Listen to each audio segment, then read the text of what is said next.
안녕하십니까. 윤현철의 성경세계의 윤현철입니다.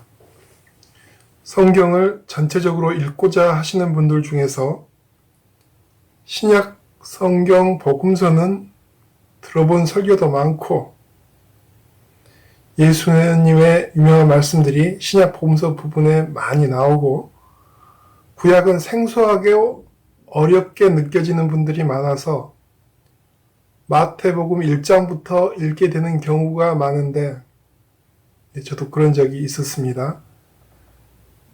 그러나 맨 처음에 예수님의 족보가 나와서 누구는 누구를 낳고 누구는 누구를 낳고 누구는 누구를 낳고 하는 것이 계속 이어져서 난감해 하시는 분들이 많습니다.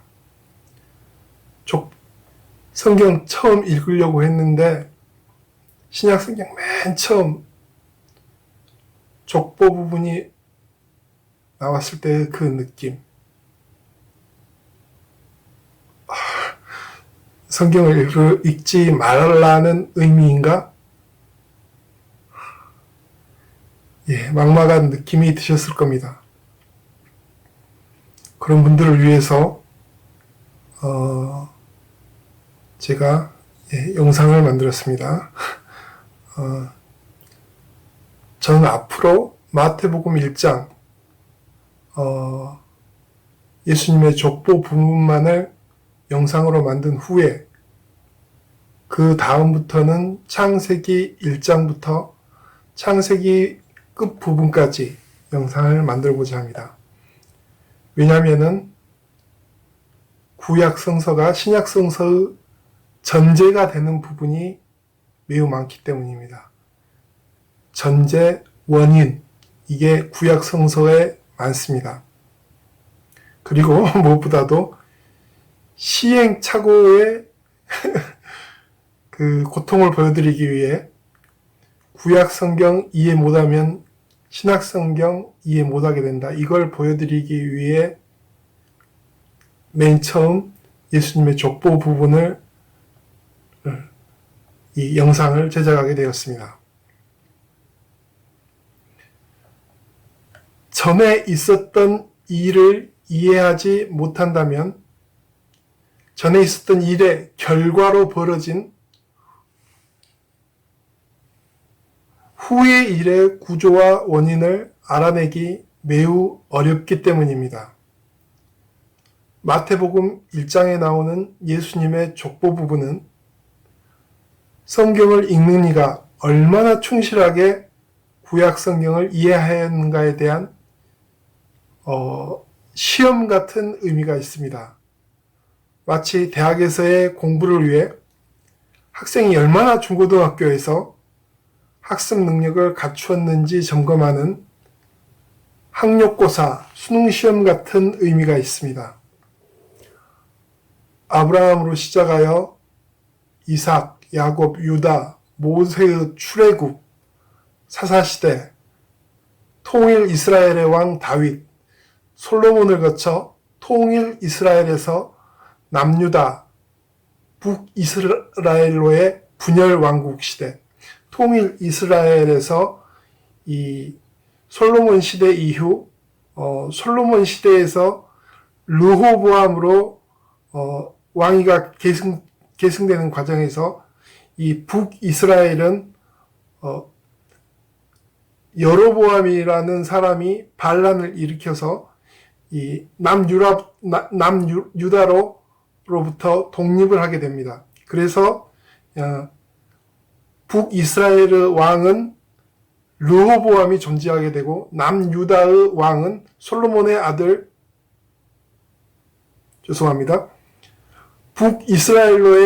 북이스라엘의 왕은 여로보암이 존재하게 되고 남유다의 왕은 솔로몬의 아들 르호보암이 통치하게 됩니다.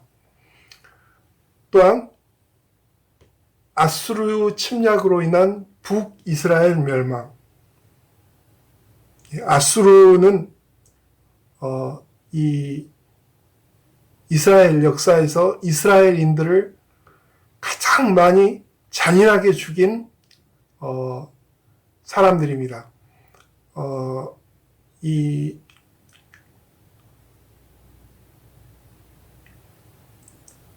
이 아수르하고 이 이스라엘의 혼혈인 사람이 스티브 잡스가 있습니다. 그 다음 바빌론의 침략으로 인한 남유다 왕국의 멸망. 그 다음 이 바빌론의 침략으로 인해서 남유다 왕국이 멸망할 때는 역시 어마어마한 비극이 있었는데, 이 예루살렘이 그 최고의 요새 방어하기에 유리한 지역이었기에 이 바빌론이 3년 동안 포위를 하고 물과 곡식을 끊어서 거기에 아사자가 굶어 죽는 사람들이 많이 일어나게 하는 작전을 세웠습니다. 3년의 시간을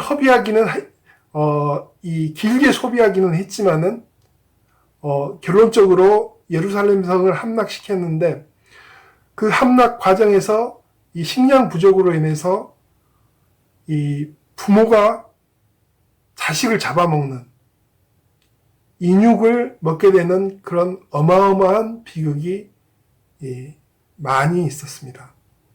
마찬가지로 이 예루살렘이 로마에 의해서 정복당할 때에도 이 예루살렘이 가진 이 방위상의 유리함이 상대 군대의 이 오랜 시간 포위를 유발해서 엄청난 기아 사태로 인해서 어쩔 수 없이 인육을 먹게 되는 그런 비극이 일어나기도 했습니다. 그 다음 바빌론에서의 포로 생활, 약 70년간의 포로 생활이 있었습니다. 스룹바벨의 성전 재건, 그 다음에 비로소 예수의 육적인 부모 요셉과 마리아까지 아브라함부터 약 2100년간의 장구한 역사를 이 예수님의 제자 마태, 세리 마태, 사도 마태는 스스로의 시각으로 마태복음 1장 1절부터 16절까지 겨우 16절의 짧은 글로 정리했습니다. 엄청나게 긴 2100년의 역사를 16줄의 글로 요약하였기에 요약이 잘 안 되지요. 예. 그리고 읽는 사람은 멘붕에 빠질 수밖에 없습니다. 그렇지만 거기에 내포된 의미는 내러티브가 깊고 어려울 수밖에 없습니다. 다시 마태복음 1장 말씀으로 돌아가서 일반적인 족보의 의미는 무엇입니까? 보통의 족보는 무슨 목적으로 쓰여집니까? 보통의 족보는 집안의 영광스러움을 나타내기 위하여 쓰여집니다. 한국의 족보를 예로 들자면 무슨 고장, 무슨 성씨, 무슨 공파라 하면 그 중에 특별히 강조하고자 하는 바는 일반적으로 과거 급제하여 입신양명을 이루어서 높은 관직을 지내는 분과 그분의 벼슬 이름이 조선과 한국 족보의 하이라이트요 가장 중요한 부분이라 할 수 있습니다. 그래서 이런 하이라이트 부분이 존재하지 않는, 그러니까 벼슬이 존재하지 않는, 벼슬 지낸 조상이 존재하지 않는 양인이나 노비, 천민은 족보가 존재하지 않습니다. 슬픈 역사지요.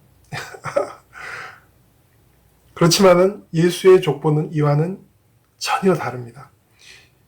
예수의 족보는 세상의 일반적인 족보들과 달리 자랑하기 위해 만든 것이 절대 아닙니다. 패배의 역사를 뼈가 아플 때까지 세세하게 조명합니다. 왜 이렇게 패배한 역사를 뼈가 아플 때까지 세세하게 조명하였느냐? 그것은 인류의 역사가 하나님의 인류 전체의 구원 계획이 존재하고 그에 항거하는 그를 방해하는 사탄의 인류 전체 멸망 계획이 존재하기 때문입니다. 이 두 가지의 그 거대한 투쟁의 역사의 많은 부분을 보여주는 것이 예수의 족보입니다. 마태복음 1장 예수의 조상들은 아브라함, 이삭, 야곱, 유다, 다윗, 스룹바벨 같은 자랑스러운 선조들만 존재하지는 않습니다. 아주 보통 사람들 생각과는 다르게 우상 숭배자들이 아주 많고 자기 형제들을 싸그리 모두 죽인 사람, 아버지가 왕으로 세웠는데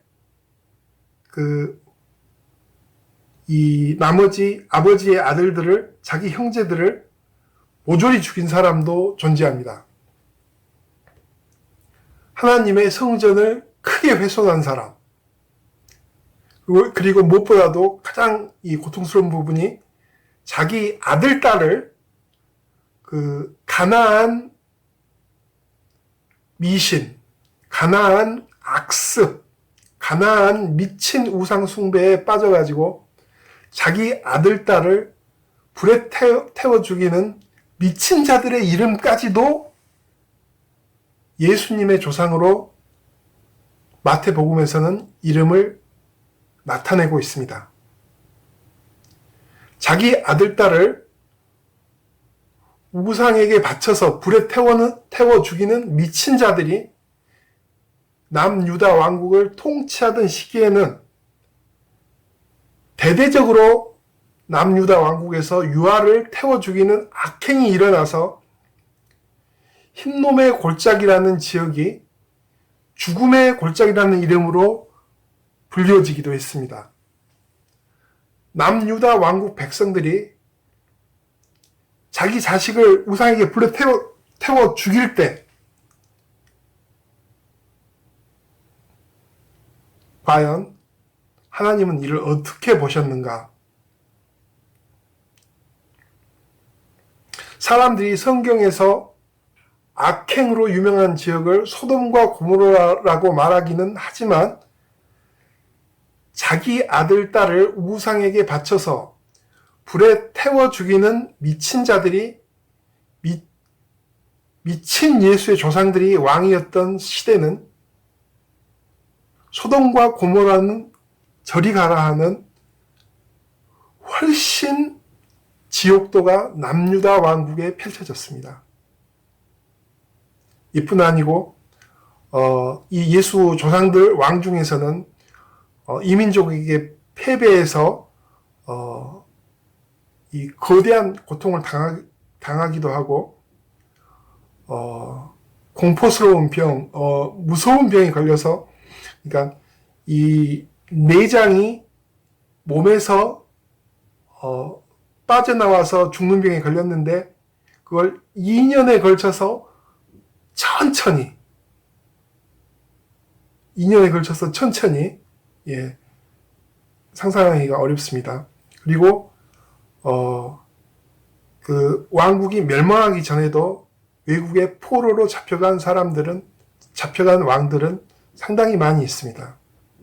그리고 아들, 딸을 많이 낳았는데 외국의 침략으로 인하여 몽땅 죽어서 대가 끊기는 경우도 있었고 이 예수님의 계보는 아버지가 아들을 낳는 것으로 쭉 이어지지가 않습니다. 하나님의 거대한 징벌로 인해서 아버지의 아들들이 모두 죽음으로 말미암아서 어쩔 수 없이 다른 왕가의 친척 중에서 양자를 들여서 대가 이어진 경우도 있습니다. 국가가 멸망할 때는 아버지와 어머니가 자식을 잡아먹는 엄청난 비극이 있었고, 이 바빌론에 멸망할 때는 이 여고냐와 그의 형제들, 그러니까 요시야 왕들의 아들들이 고통스러운 고통을 당하게 됩니다. 이 시드기야 왕은 이 성이 무너진 다음에 바빌론 느부갓네살 왕에게 이 포로로 잡힙니다. 그래서 이 바빌론 느부갓네살 왕이 자신과의 조약을 어긴 대가로 이 시드기야 왕의 눈 앞에서 그 아버지 앞에서 시드기야 왕의 아들들을 모두 아버지가 보는 앞에서 죽입니다. 그리고 그 후에 시드기야 왕의 두 눈을 뽑습니다. 예, 굉장히 죄송합니다. 그렇지만 성경에 나오는 얘기입니다. 그 조카 중에 한 명인 여고냐는 바빌론에 포로로 잡혀가는데 37년간 18살에 왕위에 올라서 37년간 바빌론에서 감금 생활을 합니다.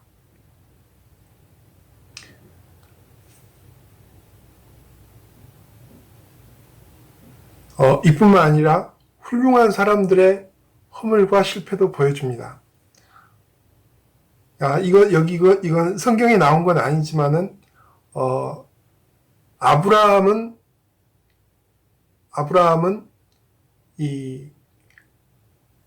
자기의 아내 사라가 주변, 이민족들에게, 이민족들 미모가 뛰어나서 아브라함은 주변 이민족들에게 자신을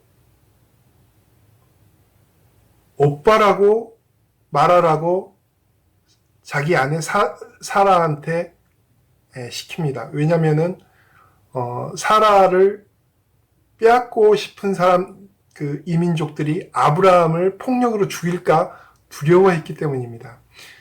이것은 이 서물은 마태복음에는 나오지 않습니다. 야곱은 잘 아시다시피 에서를 속여서 이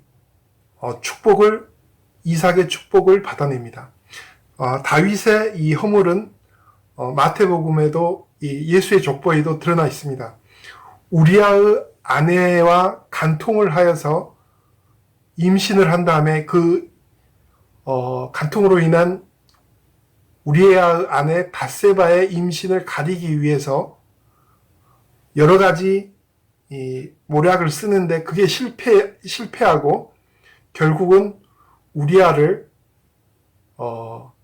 전쟁터 최일선에 보내서 최고사령관을 시켜서 가장 험한 전쟁터에 보내서 죽게 합니다. 그러니까 살인 교사를 한 것입니다. 이렇게 성경에서는 훌륭한 사람들의 허물도 그냥 보여줍니다. 특히 다윗의 허물은 이 마태복음 예수의 족보에도 드러나 있습니다. 이렇게 패배의 역사, 실패의 역사를 조명하는 이유는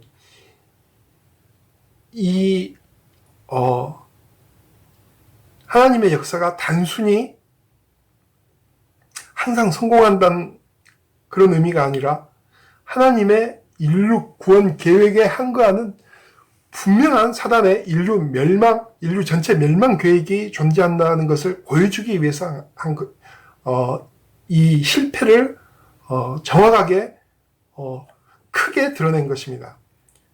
그 거대한 투쟁의 역사가 예수의 족보입니다. 오늘은 처음 이 소개 말씀이었고 다음에 하고자 하는 바를 다음에 영상을 만들고자 하는 바를 알려드리겠습니다. 그 다음 시간에는 폐륜을 저지르는 악한 자들을 소개해드리겠고, 또 이 마태복음의 족보에는 그 다음 시간에는 마태복음의 족보에는 안 나왔지만은 실제로는 예수의 조상이지만은 족보에서 삭제당한 사람들이 있습니다. 예, 이 사람들에 대해서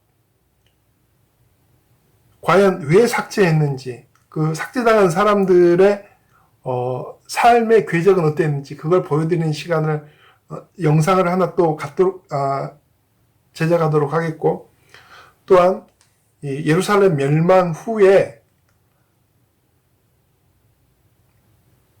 이 여고냐라는